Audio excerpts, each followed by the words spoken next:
Hey there, welcome to the Gyro Step, a Milwaukee Bucks podcast, probably a part of the Blue Wire Podcast Network and GSPN, presented by Prize Picks. More on them later. We are very, very excited about that. But first, as always, my illustrious co-host, the one, the only, Rohan Katti. Rohan, happy Monday, happy post-Super Bowl. I'm keeping it together so far.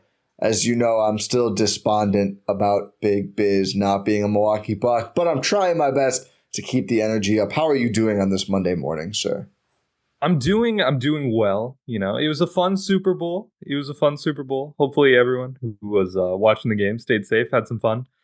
Good times all around. Good game. But not as great at commercials as I'm used to. You know? No, I think, well, it's like a lot of them too. They just showed us beforehand. Yeah, they showed us before. Like I had the moment ruined. I thought my wife made an incredible call on the Aubrey Plaza Baja Blast one. When she's like, at the end, she's like, oh, Nick Offerman drops in, or Ron Smalley, whatever she said. And he's there, and I'm like, what? And she's like, no, the commercial's been out for like a week. And I was like, what? I mean, I missed it, so it was new to me. But that's like, what's the point then? Yeah, I don't know. The Paramount Plus commercial might have been the best one. Which one was that? It's the one where Patrick Stewart just has a play call. It says "Throw the kid." Oh, yeah. Yeah. It's incredible. Creed's there. That was a good one. I liked the Deadpool spot. That was good. The Just Text Disney Plus one I actually thought was pretty good. Yeah, I was trying to figure out what it was, and then I was like, oh, it's Disney. Yeah, it makes sense. Yeah, but I was like, oh, it's a lot of good memories there. I feel like that's a good low budget, not on the spend for the spot, of course, but like it's a pretty good ad given it's better than just like, here's a celebrity. Yeah. Which was the Dunkin' 99%. Was kind of fun. The day was fun, but it was like, some of these are just too excessive now. Why do you say that? It's just like, here's 50 celebrities. Yeah, I mean, to be fair, like 3 of them have a connection to each other. I know. So like J-Lo and Ben Affleck. Yeah, I understand. Matt Damon and Ben Affleck. I understand the interpersonal relationships. Tom Brady's there because football. And Boston. Oh, yeah. But I don't know. I was just like, some of them just felt excessive. Like Christopher Walken and Usher. People are doing Walken impressions. Then Usher's there for some reason because he's doing the halftime show. Electric car. I was like, it's just random. A lot of them are super random. It's trying to be like, how can we make like a flashbulb memory for people? The Clydesdales were coming back was good. It was. That's always good. That's always good. With a dog. I think there should be more dogs. I don't know if there were enough dogs this year. Was the Puppy Bowl even a thing? Yeah, Puppy. I watched some. I had to turn it off. Sophie got way too turned up on the Puppy Bowl. I was gonna say, when is Sophie gonna be in the Puppy Bowl? Never, because she follows the rules even less than they do. Sophie's a wild one. Yeah, she is. You could tell the Bucks haven't played in 2 days because we opened just talking about Super Bowl commercials. Not even the game itself, which was it started off pretty boring. Ended up a very, very good game by the end. Congratulations to the Kansas City Chiefs. But let's get back to it. For the first time in 19 years. Yep, since the early 2000s Patriots. One thing I thought was funny, somebody pointed out, like, first year without Tom Brady, and he's like on the Super Bowl as much as ever. He's on like 10 commercials. And he's probably going to be calling it in a couple of years now. Yeah. If not next year. Has it. Yeah. Wild. He's back. He's never leaving. Mahomes and Brady are going to be on the Super Bowl for the next decade, I think. Until Jordan Love makes it there. Go listen to Talk of the Tundra, our Green Bay Packers podcast, for more on that. The Milwaukee Bucks, the triumphant debut of Patrick Beverley, Rohan. What a beautiful moment. The Bucks won the trade deadline. No debate. Pat Bev is that guy, that dog.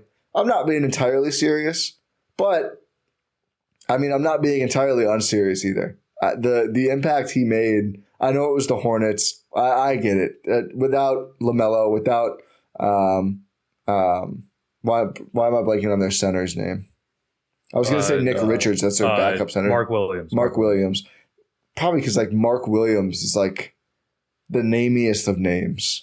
They didn't have their trade deadline additions in Grant Williams, Vasilij Micic, Seth Curry, Kyle Lowry, Hornets legend. It's already been waived. They were very, very shorthanded. And the Bucks just absolutely destroyed Charlotte, which was great to see. It had been a while since the Bucks had done that to any team, so we'll take it. They had been completely destroyed by the Minnesota Timberwolves the day before. Yeah. So it was very nice to see. It was. But Beverly's impact right away. I mean, he knocked down his first three. I think he ends up hitting two. He missed a couple very badly. I'm not expecting a constant 3-point barrage from Beverly, but the energy he brought, he's drawing up plays because he tried to call a play out of Doc's playbook. The rest of the team didn't know yet, and he just drew it up for him. His energy level and his just like aggression toward the other team, hopefully mostly, I think he probably was missed. I think the Bucks really reacted to it in a pretty positive way. Yeah, it felt like just a massive injection of energy into this team that desperately needed it. Like I mentioned, they were blown out by the Minnesota Timberwolves the night before. And this is a team that's just been going through lows. We've seen them this season in the Doc Rivers era. They're now, 2-6 in the Doc era? I think 2-5. I don't think they played 6 games yet. One of the two, 2 or 5, 2-6. But it's just been a team that's just going through the motions, trying to learn everything. And now here comes a guy in Patrick Beverly who just, knows how to play with Doc Rivers, like you mentioned earlier, trying to draw up plays that no one else knows yet because he has years of experience with Doc Rivers. And he's a guy who just brings it. He brings that tenor. He brings that fight. He brings that tenacity. He brings that, just to overuse the cliche, he brings that dog mentality to this team that realistically really needed it. When's the last time you saw this Bucks team play with this much energy? It's been so long since we've seen this Bucks team play this active, this ferocious. I mean, this is a guy, he bullied a player the Bucks traded away to take his physical so he could play. He wasn't supposed to play until tonight. We're recording this Monday morning. Wasn't supposed to play until this Denver game, and literally was like tweeting, Cameron Payne, take your physical. I'm ready to play tonight. And then did. Like, he actually was like, no, I want to get there. I want to play right now. He got their day of. He got their day of the trade. Yeah. So on Thursday. Yeah. Well, yeah, we knew he couldn't play in that game. But the next day, he is ready to play. Puts up 6 points, 4 assists. I thought he did a pretty good job handling the ball. 1 rebound, hit 2 of his 3 threes, and missed another 2 as well. Actually, only 1 foul, 1 turnover. I thought he was going to get one when he was picking up full court, but it was one of the ref sometimes just blows the whistle to say, like, relax, and that's what they did. But they loved it. TA loved it. TA, I mean, I don't think it's unrelated that all that energy is in the building, and Giannis Antetokounmpo pulls out a sham god. What were the odds that we mentioned Thanasis before Giannis on this pod, by the way? I don't know, but that seems unlikely, but it happened. Wow. I ascended to a different plane of existence when that happened. It was a very good game. I mean, you always cape for an upstock when TA plays, really at all. And I couldn't even argue this one. I thought he played very well. 3.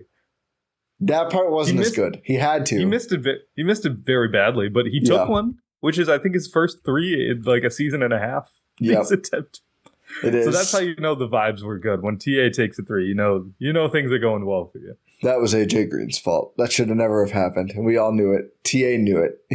His body language was not like, I can't wait. He had to take like a sidestep, fadeaway, floating 3. It wasn't like a wide open 3. That was rough. But yeah, it was the right thing to put the shot up at least. What were your thoughts on court watching Pat Bev for the first time? I mean, it's obviously exciting that whenever the Bucks add a new player, just generally, that's going to be an exciting thing to watch and focus on. But in front of that home crowd, I think after what we agreed with Adam and Jordan on the last podcast we did was an underwhelming deadline, I'd say it felt a little better after watching that and just seeing kind of the overall impact, not maybe just the on-court defending of Bev. Yeah, I think it was really fun to watch. Well, like I mentioned on that last podcast, by the way, if you want a full breakdown of our thoughts on the trade deadline as a whole, make sure you check out the last episode on this feed. It'll be a trade deadline recap with me, Ty, Adam, and Jordan.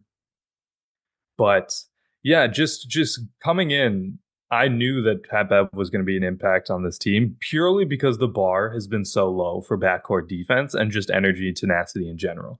This team is desperately lacking that. Even Pat Bev, who's a guy who's not who he used to be. Let's not be delusional. He's not going to be a lockdown defender. He's not going to be first team or second team all defense this year. He's not going to be that guy. What he is is still an upgrade, though. Like, his current state of being is still an upgrade for this Milwaukee Bucks team after having a backcourt of Damian Lillard, Malik Beasley, Cameron Payne, and just as point of attack defenders. And you're like, wow, Damian Lillard's the best one of those three. No longer the case. It is Patrick Beverley. I don't know if you saw. I know you saw, but I don't know if all of the listeners have seen that video where I think someone filmed him talking to Rex Kalamian after the. Dude, just like the cojones on Patrick Beverley to post and put out some of the stuff he has is wild.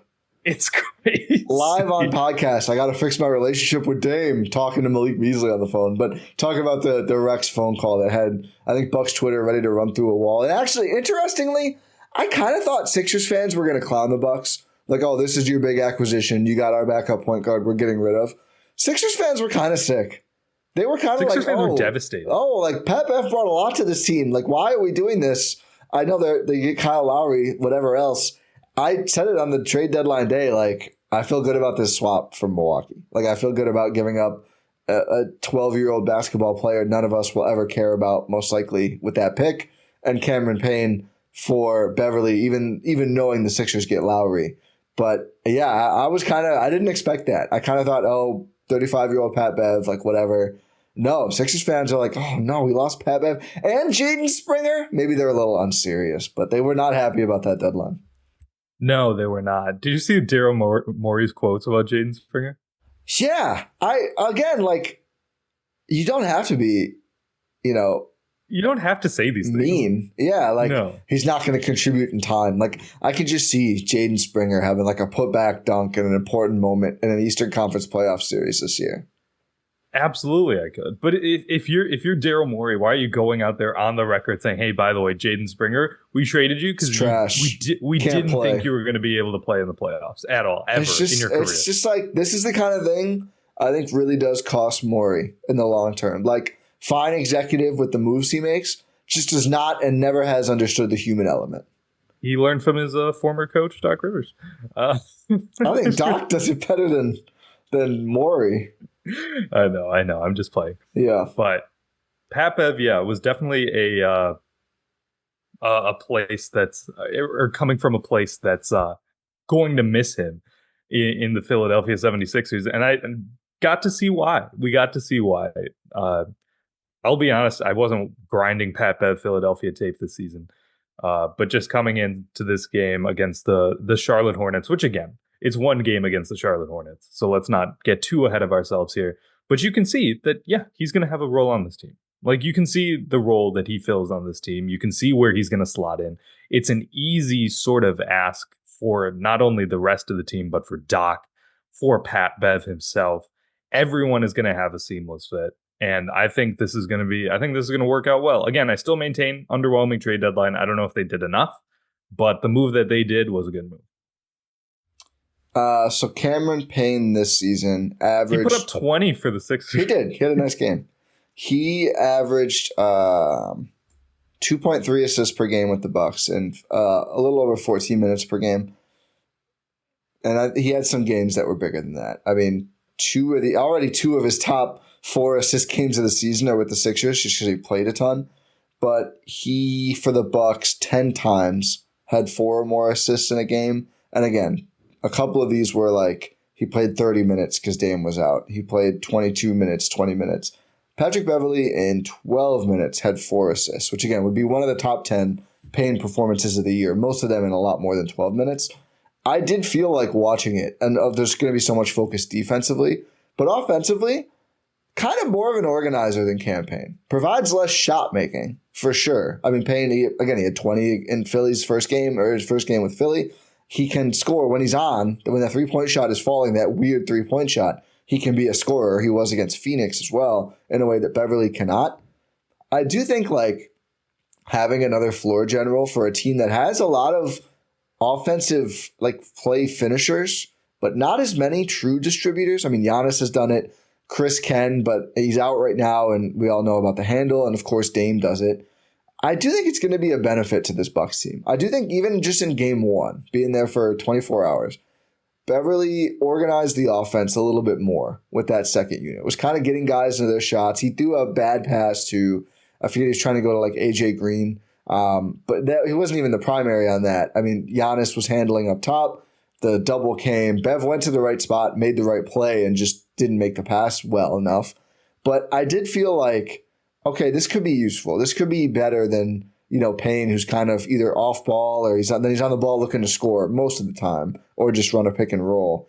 I'm going to be interested to watch how that goes over the course of the season. But I do think guys like Beasley, Portis, Lopez, not to mention the primaries, could benefit from a more floor generally backup point guard, which I think in his time with Philly this season too, Beverly averaged more assists per game than Payne has. He is at 3.1 for the season in Philly in about 19 minutes, so a little bit more than we're used to seeing.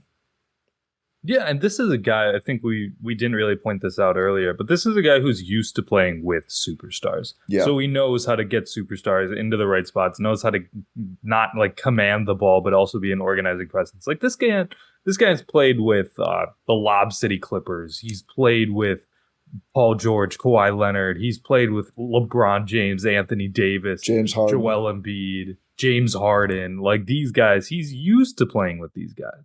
He's been around superstars long enough where it's like, yeah, he should be able to slot in with Dame and Giannis and be able to be that organizer without really overstepping his role, which I think is an important line to really tread. You don't want to be like a ball hog on a team with superstars, but you also need to be able to get your superstars in the right spots as well as the rest of the team. And I think Pat Bev really walks that line really, really well. And we got to see a bit of it on display. Like he knows when there's lineups where he has to be the primary point guard. We know when he's sharing the floor with Dame and Giannis, he needs to cede control a little bit. Like he recognizes those spaces. No one has to tell him like, hey, make sure you get Damian Lillard the ball. Make sure you get Giannis Antetokounmpo the ball. No one needs to tell him that. He knows what needs to be done, and I think that's very welcomed. Yeah, I mean, I can't foresee many moments where we're going like, oh, why is Patrick Beverly shooting so much? I mean, he shot 5 shots in this game. I didn't think any of them were like, what are you doing? I mean, maybe one was a little bit of a heat checky 3, but it's like mostly catch and shoot or just open 3s. And then 2s, if he has space around the basket, he'll put it up. I can't envision too many moments like we had sometimes with Payne where it's like, all right, that's enough. Like, rein it in a little bit with all the shots, which, again, I think makes more sense. We talked about just the fit-wise of Beverly. It makes more sense on this team. I didn't realize he really, since year 2, was a full-time starter until this season. I guess I don't know, like, not that I just didn't notice, or it probably was that, but all 67 games he played last year with the Lakers and Bulls were starts. Like, really has played at a high level for a pretty long time, pretty consistently. Like, he hasn't come off the bench.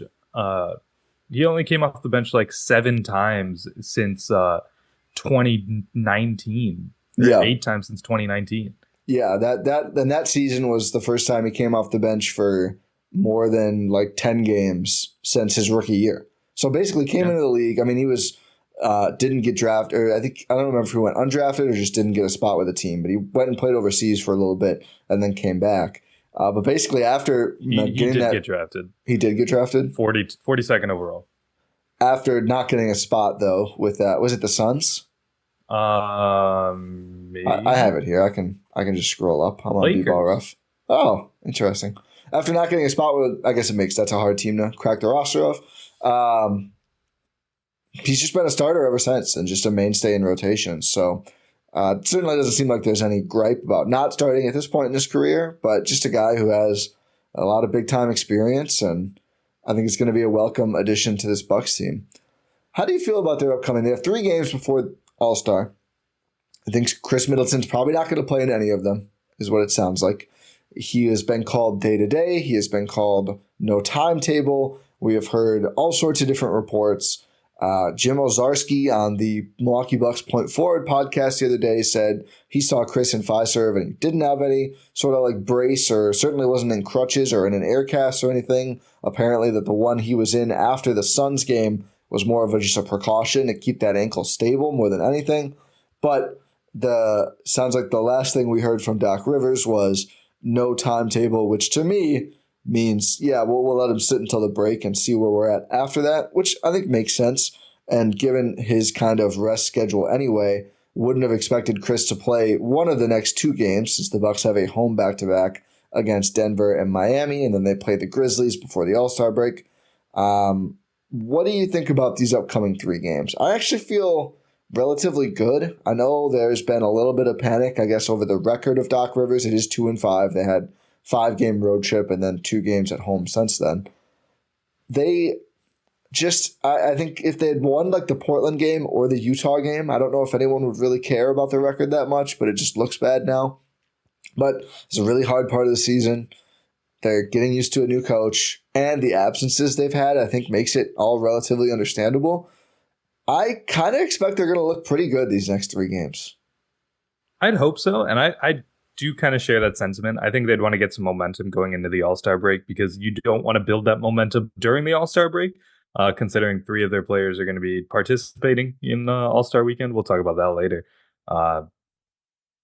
But this is a team where it's like, yeah, I assume that a lot of guys are going to get together during All-Star and really work a lot with Doc during this time. I can't remember when, but one players or coaches said, yeah, All-Star is going to be around the time where we try to get together, work on some stuff, try to get organized, familiarized with each other. But it'd be really nice if they could get some momentum going forward before the All-Star break. And playing a team like the Denver Nuggets is one real way to do that. I mean, this is a team that's going to contend for a championship again. A really good team. The Heat, unfortunately, will not have Jimmy Butler. Thoughts and feelings with his family. Absolutely horrible time. Yeah. And the Memphis Grizzlies are not a juggernaut by any means. So the Heat and the Grizzlies will not be as scary of opponents as the Denver Nuggets. So it really comes down to this game because we now know that the Bucks against lowly teams should be able to. I mean, the Charlotte Hornets might be a different beast compared to everyone else in the NBA. With the guys they had out, they're probably like worse than the Pistons. I mean, that was the horrific. Pistons have won. They've won a what do you couple say, games. 2 games? Yeah. They've won a couple games. So high. They've won so. twice in the last 2 weeks. That's good for them. That's not bad for them. You know, that's really good for them. But this little stretch, I think it really hinges on tonight's game. I will be disappointed if Jokic doesn't play. Yeah, me too. I would like to see them play him again. I would like to see the TA start against the Nuggets. Well, the funny thing, they played him so well last time, and they just lost late because it's just really hard to go into Denver and win. I really hope the Bucks get a good crack at playing this team again. Denver shot pretty poorly from 3, but I think some of that was game plan. I mean, the Bucks just tried to make Jokic more of a scorer and not let him. The thing is, doing that with Brook, like some teams do that and they just don't have a big enough player, and Jokic can just get to the basket over and over. Brook is just so big that it's hard to do that for anyone, even Jokic. So I'm sure there would, he would be motivated to, kind of prove that he can play well against this Bucks team after the last game if he does play. He has not played in Milwaukee for a couple of years now, I think. I really hope we see it after the Bucks brought all their guys into Denver, because I do think it's a good tester game. It's a good measuring stick game, just like it was last time, and it was a close game. The Bucks just couldn't end up finishing in Denver. And again, it was one, I think Dame had a pretty poor shooting game, and it's like, okay, if Dame shoots 40%, 50%, I mean, the Bucks probably just win that game somewhat handily. So I'm really excited about this game. I'm glad this is the first leg. Even though the Bucks, I think the stat is Giannis has not missed a second game or either game of a back-to-back all season. He's only missed a couple games. And the Bucks, going back a couple of years now, have been an excellent second night of a back-to-back team. So that gives you some optimism too, even though without Jimmy, the Heat are probably still going to be difficult. We'll also have to see. Terry Rozier had what looked like a pretty scary fall. I don't know if there's been like a confirmation of what that injury was yet. I would imagine he's probably not going to play in this game either way, but we'll see on the injury report. Actually, I have the injury report up. I'll see if he's on there. And by the way, in the new year, the Pistons have won 5 games. So they're 5 games hot. in a month and a half.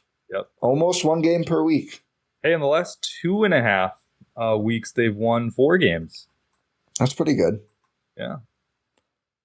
The Heat do not have an injury report out. I don't think they play. Yeah, they don't play Monday. They don't play until Tuesday night. So we'll have to see. But I think they may be without Rozier and Butler.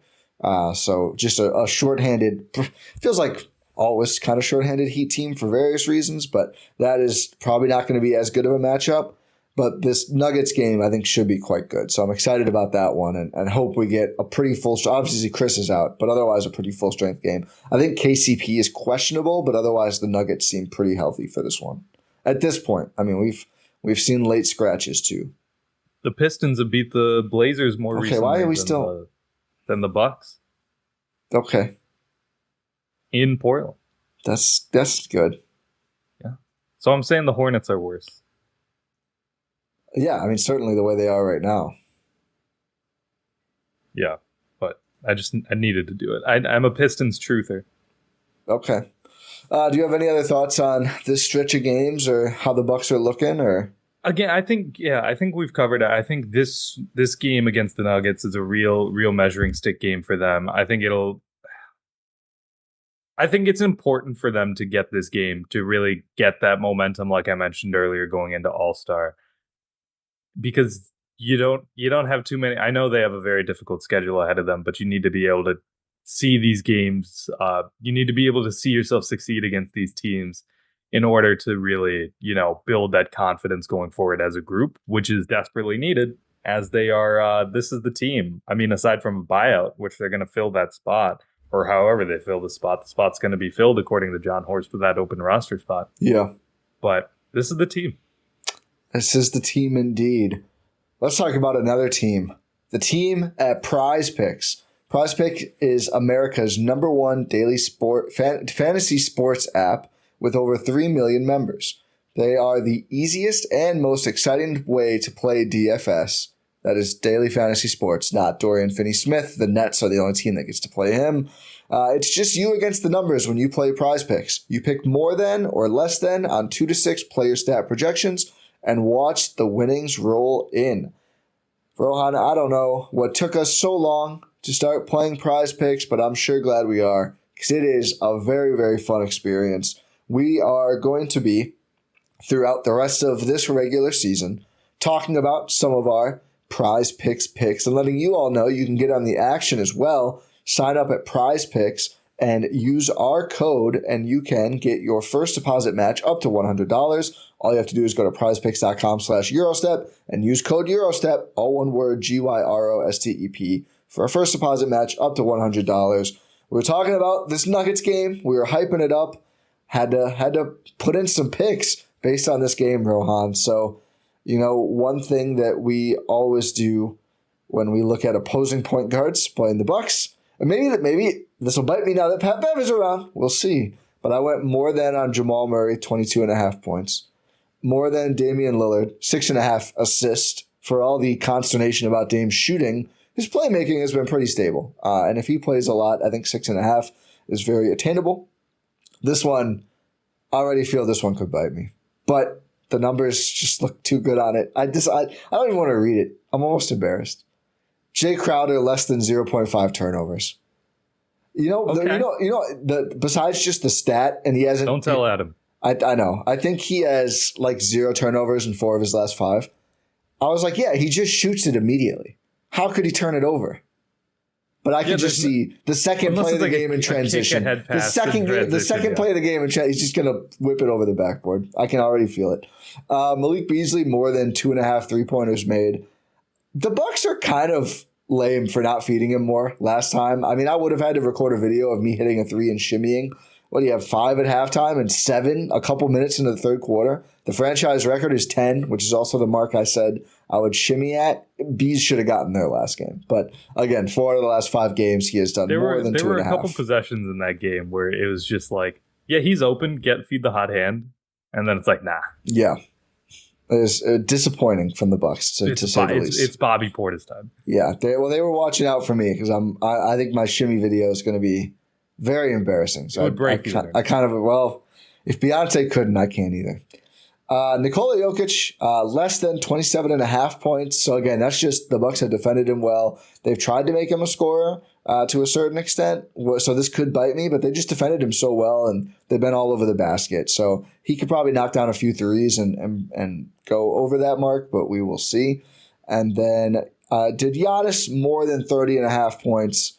For all the things Nikola Jokic does well, defending Giannis, not really on the list. Aaron Gordon sure tries, but he is DeAndre Jordan can't do it. If DeAndre Jordan plays too much, that might cost me on that pick right there on that stat projection. But that is my 6 picks for this game. We will alternate who does picks for various Bucks games throughout the season. And again, if you want to join us on Prize Picks, which is just a great, great, great place to play DFS, you can go to prizepicks.com/Eurostep. Use code Eurostep for a first deposit match up to $100. Pick more, pick less.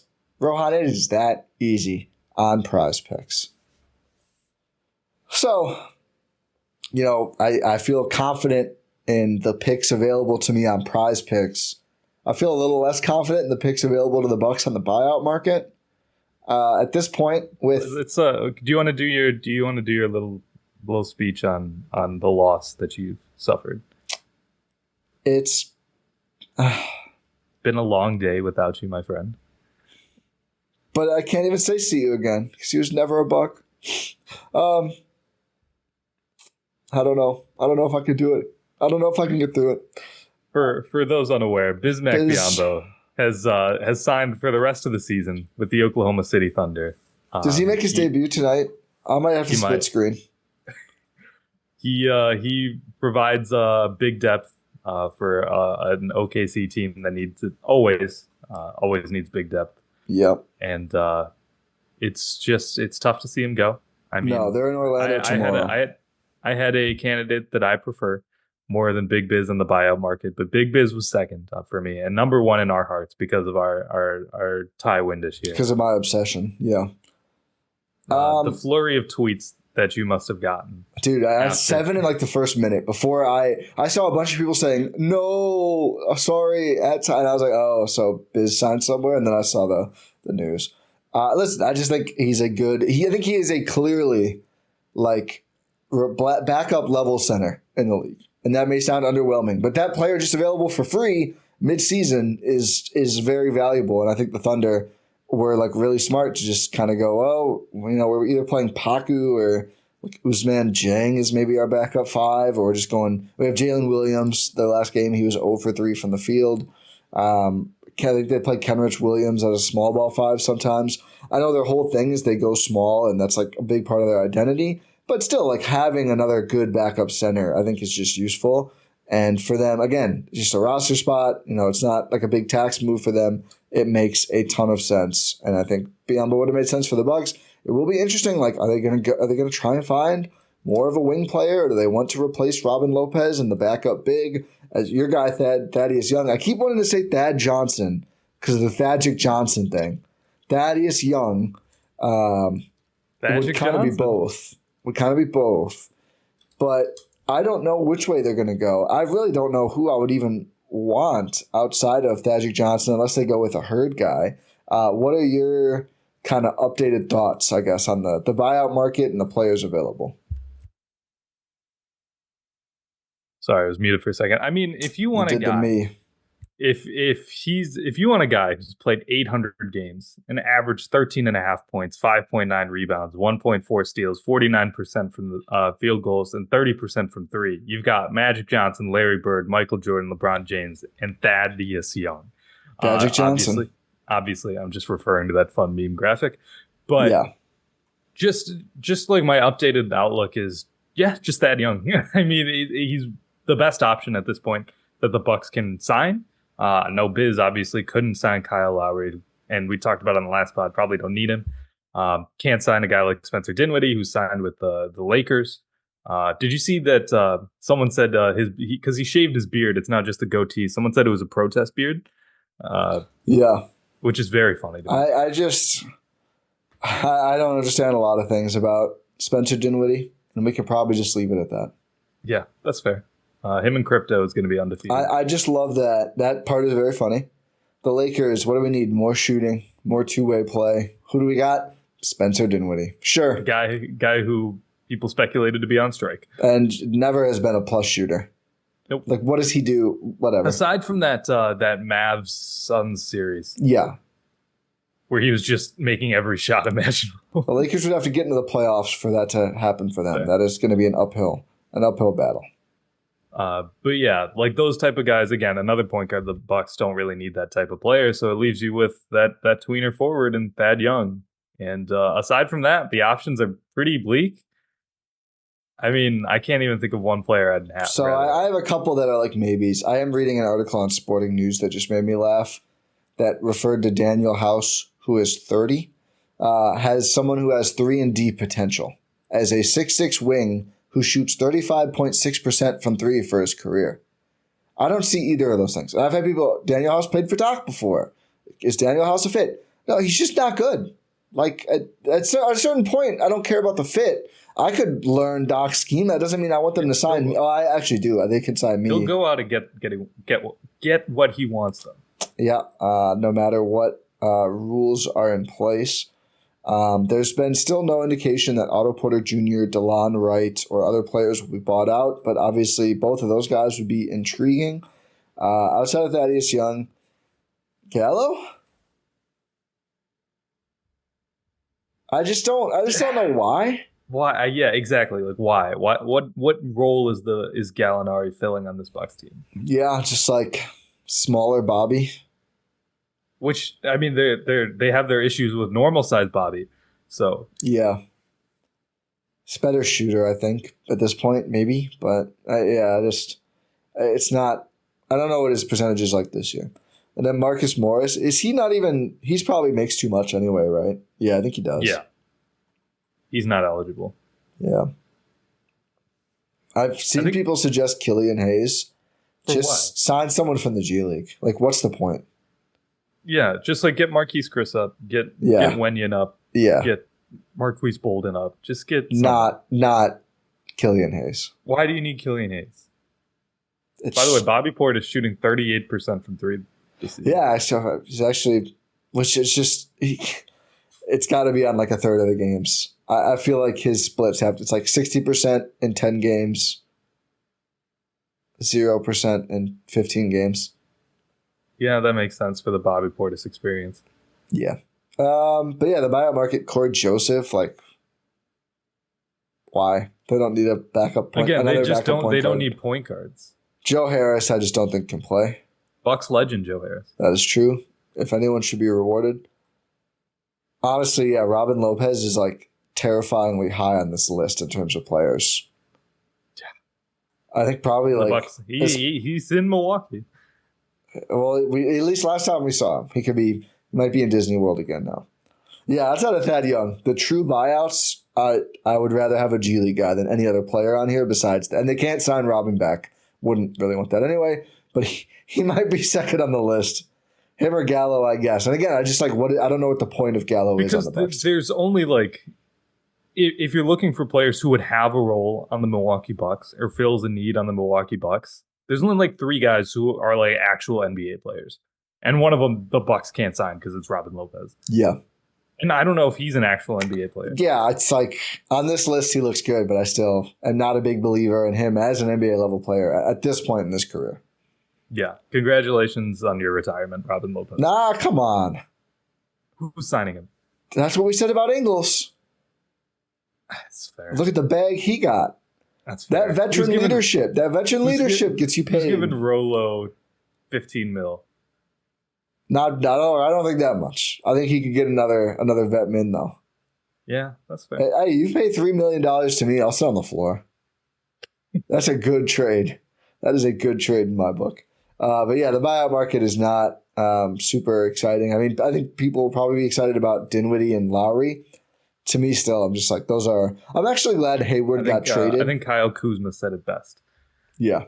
I'm actually glad Gordon Hayward got traded. That to me is like probably too good to be a buyout player. And I know there's a lot of jokes about Gordon Hayward, and I get it. And he's declined a lot. Still, though, is like a pretty good player when he's available. Yeah, when he's actually available, he's a player who will actually go out there and produce. Which is why it's been such a bummer for the Hornets that he hasn't been able to play a ton. But yeah, he fits in real well with OKC. And I think like if Philly got him for free, I'd be like, oh, that's actually a good addition. Lowry, it's like, okay, whatever. He's just playing backup point guard roulette at this point. Yeah, if the Celtics managed to sign Gordon Hayward for free, I would. Well, see, I think because of the buyout, they couldn't either. I don't think they're an apron team. Oh yeah, they're definitely first apron. Are they? Oh yeah. Oh, whoops. Oh yeah, you're right. The Sixers weren't. They have a lot of players. The Sixers only. Lowry, yeah. If the Sixers got Gordon Hayward for free, I'd be upset. Yeah, I mean, with their medical staff, he has to have been like, no, like I won't. I mean, like he would actually lose a leg. Like you did Zaire Smith. Yeah, like I think his life would be in danger. And Zaire Smith signed a 10-day with someone. I forgot. Oh, good for him. Hopefully not Philly. Nope. I forgot already. Unless you have any more buyout names, I've been combing through the G League. The leading scorers this year have not really stood out to me in terms of, good players that are worth giving that 10-day to. Again, I think the Herd guys are as good as anyone, especially given they're big enough to give you some more size, which I think the Bucks could probably need in their deep bench. I want to play a fun game called Make Rohan Guess how the events are going to work at All-Star this year, because I looked this up this morning and I was kind of befuddled. Okay, I'm ready. I have a series of questions for you. All right, 1. Do you know when the All-Star draft is for the All-Star game?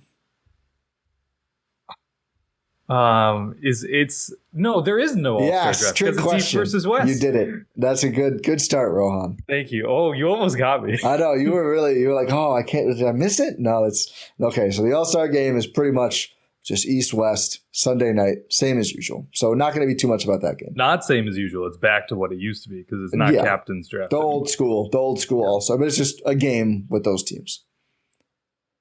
The Rising Stars Challenge. How much have you heard anything about this? I've heard some about it. Guess how many teams there are in the Rising Stars Challenge? Aren't there 3? There are 4. There's 4? There was a draft to fill out 3 teams of Rising Stars, freshmen and sophomores. There is also a G League team, and they are doing a tournament. And this is what I don't understand. Friday at 8 p.m., this starts in Indy, the Rising Stars Challenge. There are 3 teams. I believe it's Tamika Catchings, Pau Gasol, and Jalen Rose, all drafted teams. So just random assortment of legends there. And then Detlef Schrempf gets the G League team. It's like, okay. It's like Indy. Yeah, I know, but it's like, okay. Bucks legend. So is Pau. Then they play a 3-game tournament where Team A plays Team B, Team C plays Team D, and Game 3 is just like the championship between the 2 winners. But the final target score for the first 2 games is 40, and then the championship is 25.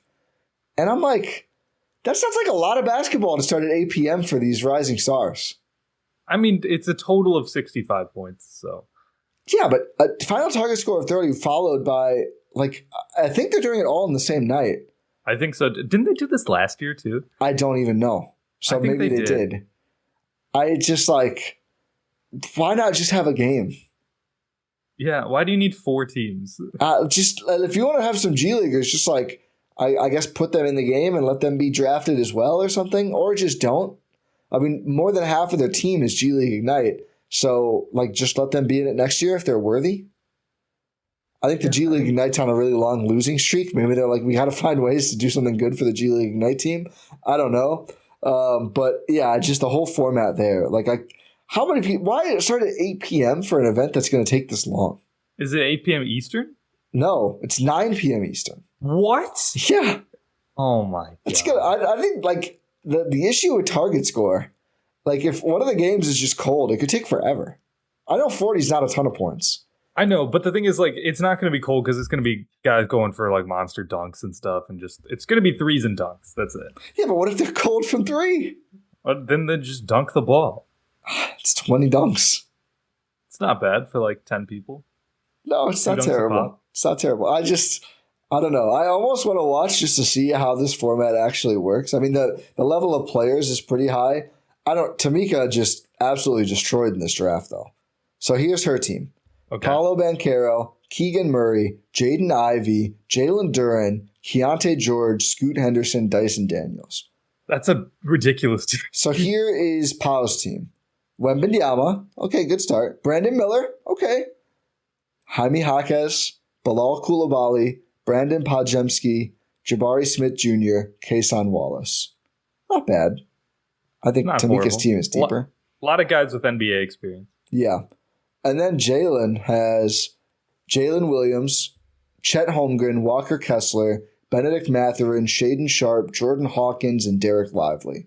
That's the worst team. 3 centers? That's the worst team. But who's passing the ball on that team? J-Dub, I guess. Yeah, I don't like his team at all. That's the worst team. And then Team Detlef. And I'm just like, why do they do this to these kids? Ron Holland, Mataz Buzelis, who I believe is also a top pick. Oscar Tshiebwe. Sheboy. Bucks antagonist. Alondis Williams. Mac McClung, who's only here because he's in the dunk contest. Izan Alamsa. And Tyler Smith. That team's going to... I don't know if that team's going to score 20 points. Yeah, like, why did we do this? They're not going to go to the finals. No, of course, like they should get destroyed. I mean, maybe they'll win. I mean, I guess their one advantage is 4 of these guys do actually play together. It doesn't matter though. Probably not. Yeah. There's actual NBA players on all other 3 teams. I haven't looked at heights. I don't know how big some of the G League Ignite guys are, but if Sheboy's their only big, it's gonna be a long night. I mean, you're going up against one team has Jalen Duren, one team has Wembanyama. And then Jalen's team has 3 centers. Absolutely cooked. I don't know why they did this to the G League guys. Like, this is gonna be rough. Also, I'm ready to abolish the dunk contest. Yeah, that's fair. I've seen people say bring in YouTubers to do their trick dunks. Honestly, just watch that on YouTube. It's the NBA dunk contest featuring one NBA player. It's Jaime, right? No, 2 NBA. Okay. One good NBA player. One All-Star. Jaylen Brown. Jaime Jaquez, Jacob Toppin, and Mac McClung, right? Yeah, I think so. Horrible. I don't know why Jalen's doing it. I think they begged to get an All-Star to do it. It's the first time in years. It's great. It's first one since like Giannis, probably. Yeah, probably is, actually. Or like Andre Drummond, who was an All-Star. Oh, God. They should have more big guys do it. No, they shouldn't. Just let them dunk really hard, and then give them 6s, and then. Fun. Is this fun? I mean, at least it'll be interesting. Will it? About that. Are you gonna watch? Probably. I like Jaime Jaquez as an NBA player. I've not watched him play NBA basketball and been like, that's a dunk contest guy. No, he can get up there. I know he won one in high school or something. We'll see. Have you seen Jalen should obliterate them. Have you seen the picks for the skills challenge? I know the teams. I know there's a number 1 picks team minus Cade for the last 4 years. Yep. That's a fun one. Wembanyama, Anthony Edwards, Paolo. They are probably my favorites to win. They did not have many inventive ideas this year. There's no more Antetokounmpo's one. No, at least I'm kind of hoping that they just it's like wrestling where they run out in the middle of the thing and just participate. I really hope they don't. I know. Because they've been coming last every year. I root against Giannis doing all these things now after his dunk contest and his skills challenge. Team Pacers is Tyrese TA would always be the best guy on that team, which is awful. Yeah. Team Pacers, I don't know why they picked these particular Pacers. Is it Ben Matt, Tyrese, and Miles Turner? Yeah. I think Miles Turner's their elder statesman, but not a guy I'd pick for the skills competition. And it's that's your contribution to All-Star Weekend in Indy. Let TJ McConnell do it. Yeah. Honestly. If you actually want to win a skills challenge, let TJ McConnell do it. He probably wants to go on vacation though to Maine or something with the family. Muncie. And then Team All-Stars. This is one they're just we don't have any good ideas. Scotty Barnes, Tyrese Maxey, Trae Young. Boom. That team actually that's a pretty good team for this. Yeah. So I guess they just they went less entertainment and more let's just get some good teams this time. Yeah. I don't care about the skills challenge. I think the skills challenge is fun. It's just it doesn't last long enough. Yeah, it's pretty quick. Yeah, which is unfortunate. It'll be even quicker without Team Antetokounmpo. That was such a train half wreck. the event in prior years. Such a train wreck. You just have guys waiting at the 3-ball in perpetuity. Yeah. Oh, It man. was tough. It was a tough watch. Speaking, actually, of Team Antetokounmpo, so they usually had Alex with them, correct? Yes. Have you seen this news? No. According to the G League transactions page, the team has waived him.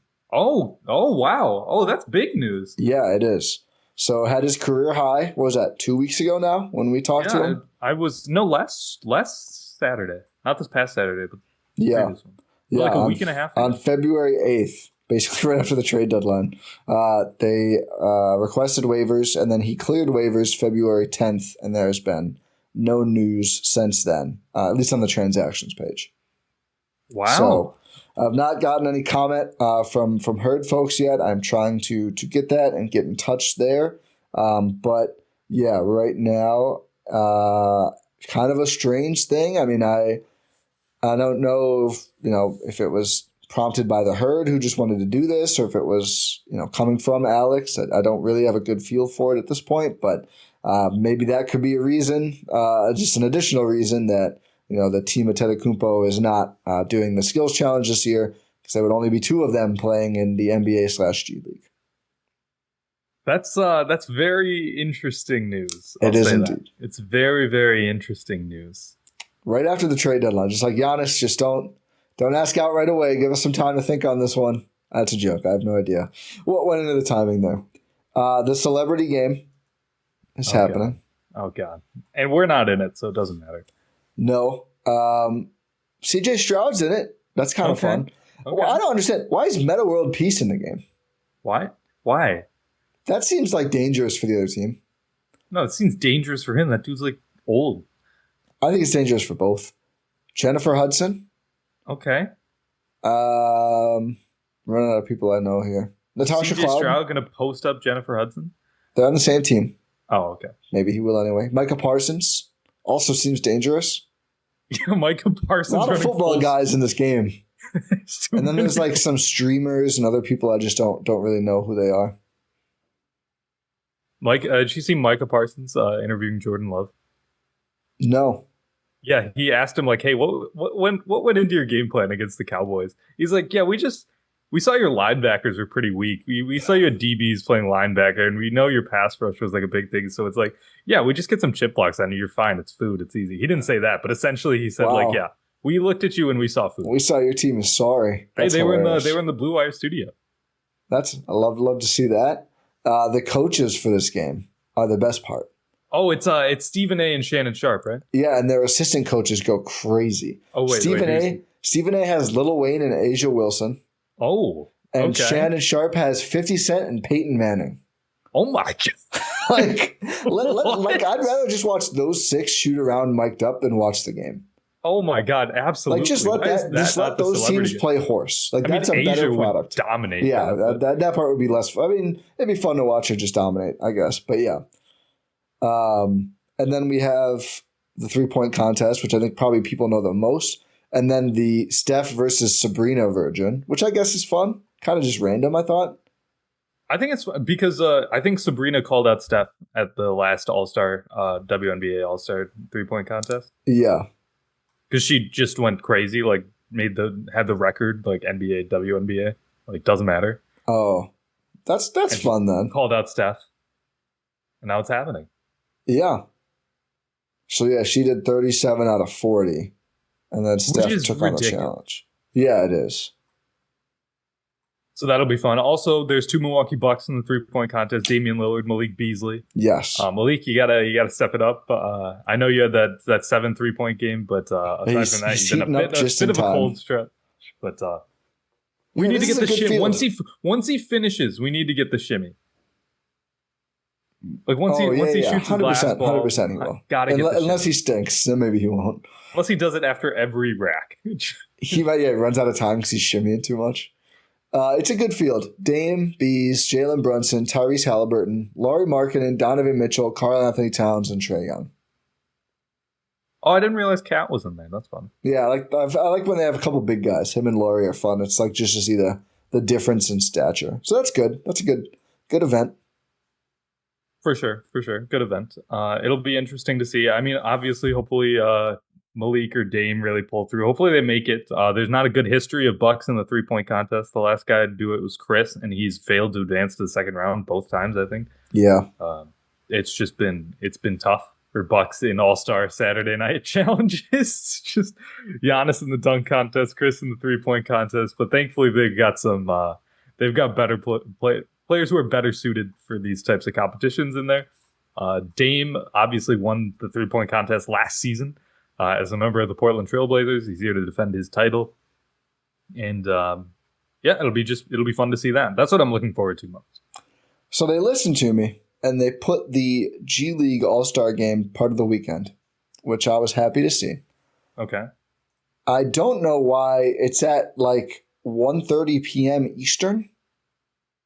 The day of the All-Star game? Like, why not make it a couple hours before? It's in a different arena. It wasn't an arena turnover thing. They had quote-unquote influencers draft, again, 4 teams. Why? Just do 2 teams. Team Giraffe Stars, Team EYL, Team Ball is Life, and Team Strictly. What is going on? I don't know. Why Giraffe Stars? I could not tell you. That is an influencer, I guess. Really? I think so. Oh, no. That's the influencer general manager. Oh, God. There are no Wisconsin Herd players taking part, which seems like a pretty bad snub to me. No, it's a good team. Maybe it was going to be Alex. Well, you would think Marquise Bolden or Wendy Gabriel would be able to get in. Or even Ty Washington Jr. There are a lot of good guards, but yeah, they're playing earlier that day. And is this another? Are they making them do a tournament again? Yep. I don't know. Yep. Oh, God. Why so just let them play a game. Yeah, I don't know why it has to be a tournament. I think just to get more players in. I suppose, yeah. But even at that, it's like, why? At what cost? They're also having a G League Slam Dunk contest, which I just thought was the NBA Slam Dunk contest. Yeah, I was going to say, is Mac McClung doing that one too? I don't know why you would not just combine them. Who is doing that one? No, he's not. This guy's a G League player. He's a G League player who is not doing the G League. Jordan Jackson, Tavion Kinsey, Cameron McGriff, and Mauzinia Pereira. What do we do? Like, is Mac McClung on he's not even on a 2-way? He might be on a 2-way. I thought he was last year. I thought he was a 2-way player for the Sixers last year. I don't know if he is anymore. Mac McClung. No, you are correct. He is an Osceola Magic. Yeah, so this guy's just not even close to the NBA. He's literally not an NBA player. He's probably going to win the dunk contest again, though. I know, but might as well bring in the YouTubers then, because it's like if you're bringing in non-NBA players, just bring in non-NBA players. What's that guy's name? Jordan Kilganon or something? Who's just like the greatest dunker I've ever seen in my entire life. They should do the lethal shooter challenge instead. They should just be chained underwater and being forced to escape from their trenches while shooting 3-pointers. I mean, I don't know why they haven't done a horse game yet. Just do it. It's easy. Do a one-on-one tournament. I'd rather watch horse than this. Horse with They did that during COVID when they just had the virtual horse game. It sucked because it was virtual and it was hard to understand and the production quality was low. Some people were just had random players on their phones. Yeah. And then some people had actual cameras. And it was horrible. Yeah. But doing that in person, I think they scarred from it because that one went poorly. But it's not because of horse. It was because of the production quality. Yeah, just do it in person. Just do a horse game. Do a one-on-one. You used to do this as an NBA. Yeah. Just bring it back. I feel like they're too scared. What happened to the game I love? I feel like they're too scared to do one-on-one. And I wonder if they're too scared to do horse after freaking Kevin Hart beat Draymond Green in that shooting contest. Because like I said before, just let all the celebrities play horse with the NBA guys. Nobody wants to lose. That's the issue. One of the greatest things that's ever happened, by the way. Kevin Hart beating Draymond Green in a 3-point shooting contest.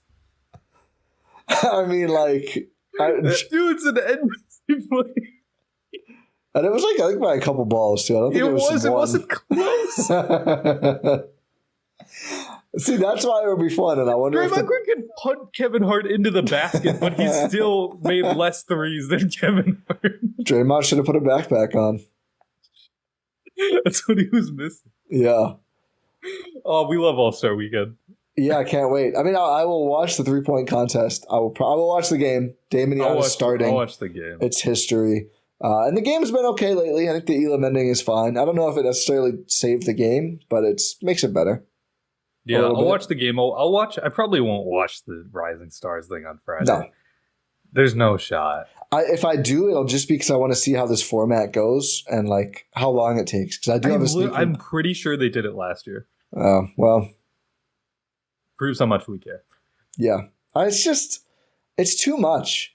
The NFL gave up on the Pro Bowl. Did you know this? They did flag football and challenges. Good. Yeah. At least they it was the sunk cost fallacy, you know? Like they just cut bait and it's probably better now. I think they're doing some more like they used to do the QB challenge. I think they're doing some more of that where it's like, let's just watch a bunch of guys just launch a football and see who can do 75 yards. Like I'd rather do more of that stuff in the NBA, which I guess is the skills challenge. They didn't they do a QB passing accuracy challenge and Dan Orlovsky beat Tua when he was just wearing a full dress clothes, which is hilarious. Dude, I saw Kirk Benkert go through the targets thing and just did not miss. He might mess around and get a contract. It was very impressive. But I think the skills challenge is kind of like that. I feel like they just need to move more toward those sort of things and less of the dunk contest just maybe needs to be put out of its misery. Yeah. Players don't want to do it. Man, I remember when I first started getting into basketball and I would just watch the Nate Robinson, Dwight Howard dunk contests and stuff. It's that's aura right there. It kind of peaked with Levine Gordon. It did. It's never going to get better. Which those guys weren't even superstars either. But now they Jaylen Brown is the first guy to even be at those guys' level in years. I feel like LeBron should do it now. I mean, after not doing it ever, just do it now. So we can say he won the dunk contest. That's something he would do. Only if he knew they were going to rig it for him. Which they would. I mean, they would have to they'd have to do a geriatric field. No, they do LeBron. They do Robin Lopez. I was going to say, he's not letting Mac McClung do it. No, it's LeBron versus Robin Lopez versus Serge Ibaka versus... He could. I think he could win if they just did old stars. LeBron, KD, Steph. I don't know who else would be the fourth. I don't know, man. KD can still throw down. I just don't. I think LeBron could do a better. LeBron can too. I think he'd be a better dunk contest dunker than KD. For sure. KD's too long. KD does a windmill and his hands would hit the ceiling. That's what I'm saying. That's why no big guys. I just like it when they dunk super hard. They don't win, but it's fun to watch. And then do it in NBA games. What they should do is they should bring guys out to they should have a poster dunk contest. Dude, who would want to be the guy? He just gets. That's fair. We've brought out Brandon Knight, his specialty. No one in the world is better than getting absolutely yammed on. That's so poor Brandon Knight, man. I know. I guess Jason Terry's up there too. Jason Terry looked like he died.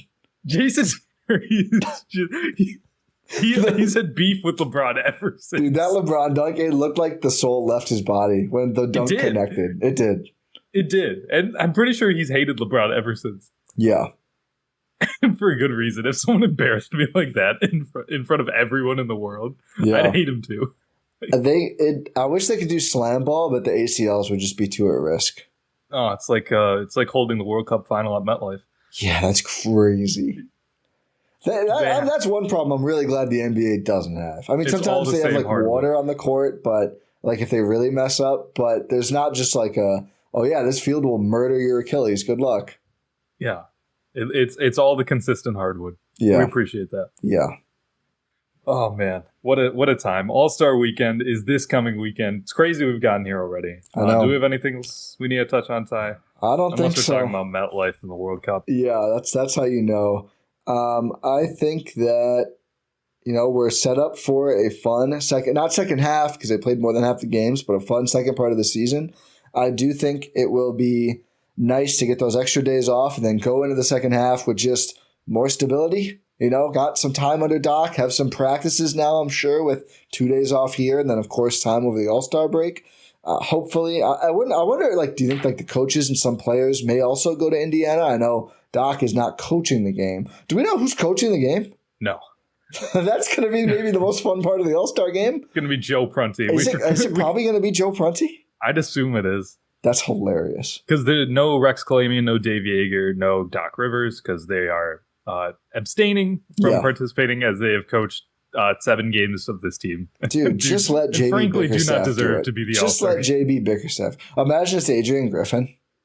Oh, he just comes out. It's like I earned this.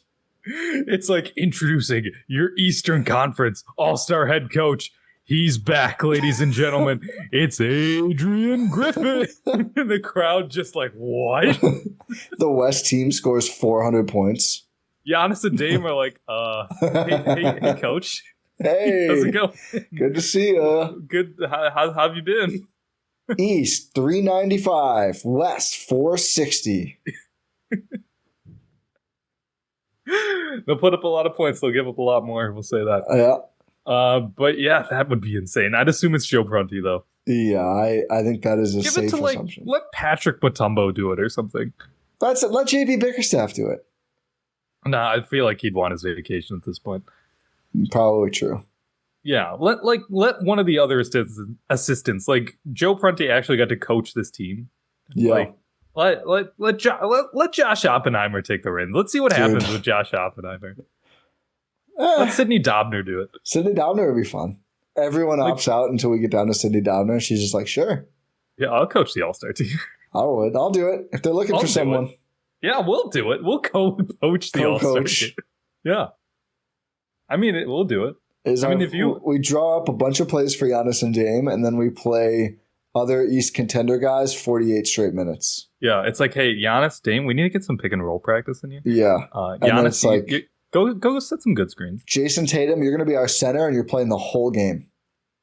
And then we are blitzing pick and rolls. We go to who's coaching the West?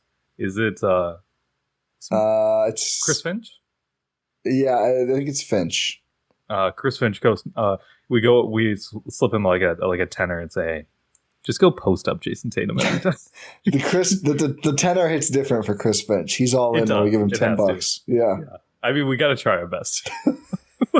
Can't use our whole per diem on the Chris Finch bribe. Yeah, exactly. So we'll just say hey, just go. Let's say Jokic just post up Jason Tatum. I would love to see what is the practice like in All-Star? I mean, they show it. We've seen it. Yeah, they just go shoot around. It's shoot around. Well, yeah, but I mean, what is it like? What's the messaging from the coach? Hey guys, go out there and score a bunch. Let's have some fun here. Yeah. Don't get hurt, please. Nick Nurse is out here I'm going to play the other guys 48 minutes. Yeah. Didn't that actually happen? It did. Who was it? Isaiah Thomas? He played Isaiah Thomas. I think he played Giannis a bunch, too. Yeah. Despicable human. Yeah. It is what it is. But I think we'll wrap this up. Yeah. Say thank you for listening to this episode of the Gyro Step here on Blue Wire and GSPN. Brought to you by Prize Picks. Make sure you check out Prize Picks. Use promo code Eurostep for up to a $100 match on your first deposit. But yeah, thank you for listening. Make sure you're subscribed wherever you're listening to this podcast or watching on YouTube. Leave a 5-star rating and review on your podcast platform of choice. Check out gspn.info for all of our links, all of our other podcast fun stuff, Discord entry link, everything GSPN is at gspn.info. Pod random, and we'll talk to you next time.